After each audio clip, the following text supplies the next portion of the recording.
હાસોટ તાલુકાની પ્રાથમિક શાળા સાહોલના બાળકોને તિથિ ભોજન અપાયું. પ્રાથમિક શાળા સાહોલના બાળકો માટે જૂના ગામ સાહોલ સ્થિત સુખેશ્વર મહાદેવ મંદિર ખાતે તિથિ ભોજનનું વિશેષ આયોજન કરવામાં આવ્યું હતું. આ પવિત્ર પ્રસંગે બ્રહ્માણી મહિલા મંડળ તથા રાધાકૃષ્ણ મહિલા મંડળ સુરત તરફથી બાળકોને તિથિ ભોજનમાં દાળ, ભાત, શાક, રસ, પૂરી, રમકડાં તેમજ આઈસ્ક્રીમ પણ આપવામાં આવી હતી.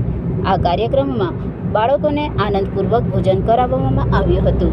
ભોજન દરમિયાન બાળકોના ચહેરા પર ખુશીના ઝળહળતા ભાવ જોવા મળ્યા. મહિલા મંડળના સભ્યો પોતે હાજર રહી બાળકોને પ્રેમપૂર્વક ભોજન પીરસ્યું હતું. આ પ્રસંગે બાળકોને માત્ર ભોજન જ નહીં પરંતુ સ્નેહ, સંસ્કાર અને સામાજિક એકતાનો સંદેશ પણ મળ્યો હતો.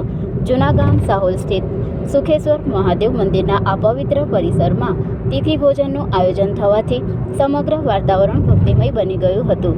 આચાર્ય, શિક્ષકો પણ આ પ્રસંગે ઉપસ્થિત રહી બાળકોને આશીર્વાદ આપ્યા હતા.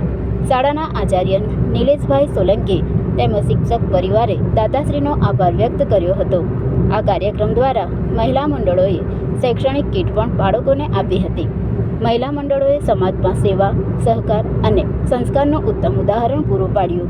બાળકોના હર્ષભર્યા ચહેરાએ દર્શાવ્યું કે આ તિથિ ભોજન તેમના માટે યાદગાર બની રહ્યું છે. આ સંસ્કરણ વધુ સમૃદ્ધ છે, જેમાં બાળકોની ખુશી, સામાજિક સંદેશ અને મંદિરના પવિત્ર વાતાવરણનો ઉલ્લેખ છે.